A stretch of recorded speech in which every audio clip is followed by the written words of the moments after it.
We certainly should not be second-guessing the good people of Arizona and Governor Brewer on what the state interests are in ensuring better border control. And I certainly want to applaud the courageousness of the governor and people of Arizona for telling the federal government, look, what are you leaving the American people with if you say our communities cannot control their destiny because the national government will not carry out one of its core and essential functions of an American democracy, that's control of our borders and immigration enforcement.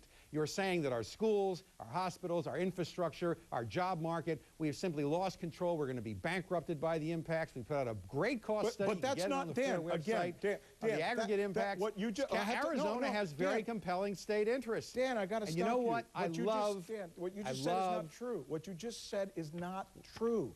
You can't just go Every on the word air. I said was true, Rick. No, I know that you think it's true, but it's at least What did debatable. I say wasn't true? You said that illegal immigrants are bankrupting the state of Arizona. I could bring you arguments to the contrary, Dan, that would show, and I'm not saying one side is right or the other side is wrong, but let's not just drop it on the table on my show and say this is the way it is, because I can bring you just as many statistics that would show that you and I benefit from what illegal immigrants bring to the United States, as far as the taxes they pay that they never are able to recover, the Social Security that they subsidize for you and me, the fact that they actually commit fewer crimes than most people, the fact that they use that is definitely not true. All right. That crime statement is simply you are morphing all aggregate immigration all right, data. Well, let me hold on. Hold on.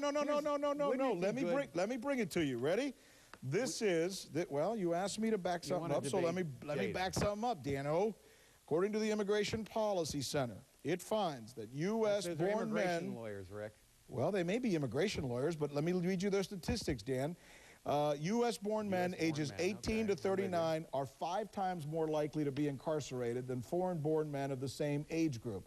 5 times more likely. You over-aggregated the data. You just aggregated all legal immigrants. Remember, legal immigrants, people who play by the rules, are vetted for criminal background checks and those sorts of things. It naturally makes sense. If you over-aggregate the data, you can manipulate the numbers. I would say, why don't we try controlling our borders and enforcing the law? I agree. Let's see what happens. Let's see those wages go up. Let's see the reestablishment of fiscal sanity and the rule of law. I say let's give it a chance. Let's enforce the law. Look, I'm a demonize. You and I are together on this. Let's get the job done. You're absolutely 100% right. But we got to be careful not to demonize good, honest guys like you or your organizations who are trying to do a good thing for America, or to demonize the other side and say that they're just here to bankrupt us and take our stuff, et cetera, because there's some good people there, too. You are right. You are right. All right, Dan. We're together on that. We need an honest, constructive debate, and I appreciate the time, Rick. Dan, let's do. You know, it's funny. I wanted to show that conversation because Dan Stein, a little while ago, we're having a conversation. I want to bring Dan back now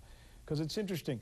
That conversation that you just saw right there, which was more about accusing the other guy of this or that. You're a white person, so obviously you have no sense or understanding of what happens or what the story is really about. Or from the other side, Mr. Pierce, you know, saying everybody in America loves this new thing. You know, would you not agree that once it gets personal, you lose the sense of what can be a fair argument? Fair? Well, let's look. I mean, political debate, mudslinging, it's a national pastime, and immigration politics are very unusual. They do not generally tend along, or didn't used to anyway, along party lines or ideology. You have environmentalists who think we need to limit immigration numbers because we don't need to grow our population rapidly. It affects everything from energy independence to, you know, wilderness preservation. And you have law and order conservatives.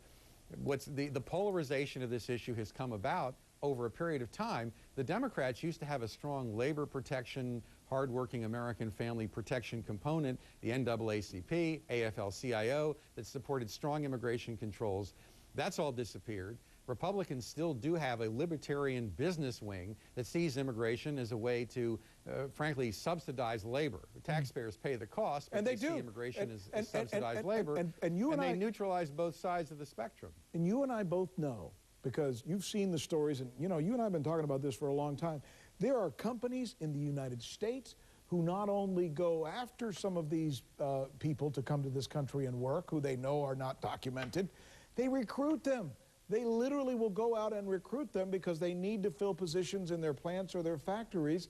And it seems like the government then gives them a pass by giving them this this card that is, you know, equal to having a U.S. citizenship card that then allows them to work. So you have the government in collusion, it seems, with corporations who are bringing these folks over here, and that may be where the essence of the problem begins, is it not? I think that's what makes FAIR's role so unique in this debate. We're not advanced politically or economically by, you know, mass immigration or by a curtailment of immigration. When I know Russell Pierce, tremendous guy, tremendous respect. I congratulate him on his leadership. But when I listen to the debate between the two, what I hear are two people arguing. One says, I want to enforce the immigration laws, and Isabel Garcia saying, I don't want the immigration laws enforced.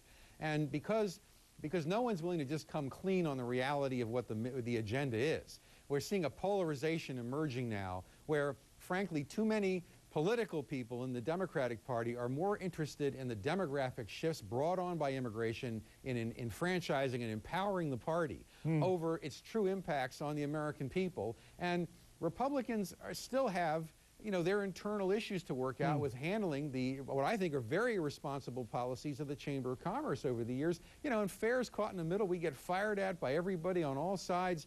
You know, and I'll tell you, you know, if I don't get up, I get up in the morning every day, if somebody's not attacking me, I'm thinking I'm not doing the job. Well, there you go. There you go.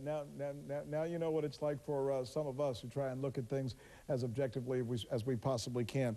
Dan, we'll get you back. We'll continue having these conversations. Thanks for being with us. We appreciate it. Always a pleasure. Thanks. By the way, new pictures are coming in now from this.